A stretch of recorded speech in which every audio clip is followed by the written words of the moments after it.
আমাদের আলেমদের মাথা ঢুকিয়ে দিয়েছে টাকা পয়সাটা দুনিয়া দুনিয়া করবা না।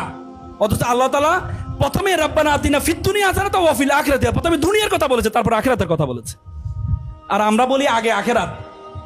নো, আল্লাহ আখিরাত বলেন, আগে আল্লাহ দুনিয়ার কথা বলেছেন। এবং আল্লাহ তাআলা যত জায়গায় বলেছেন ইন্নাল্লাহ ইশতারা মিনাল মুমিনিনা আনফুসাহুম ওয়া আমওয়ালাহুম বিআন্না লাহুমুল জান্নাহ, দেখবে যত আয়াতে বলেছে আল্লাহ তাআলা প্রথমে বলেছে দান করার জন্য। প্রথমে কি বলেছে? দান করো, যে আমওয়াল, সম্পদ দাও, সম্পদ দাও। আর আমরা বলি যে সম্পদ না, দরকার নেই।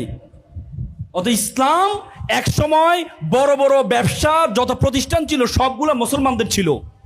সিন্দাবাদ, আমরা দেখি না সিন্দাবাদ, সিন্দাবাদের যারা ব্যবসা করার জন্য এই অঞ্চলে আসছিলেন, এসে ইসলামের দাওয়াত দিয়ে গিয়েছেন।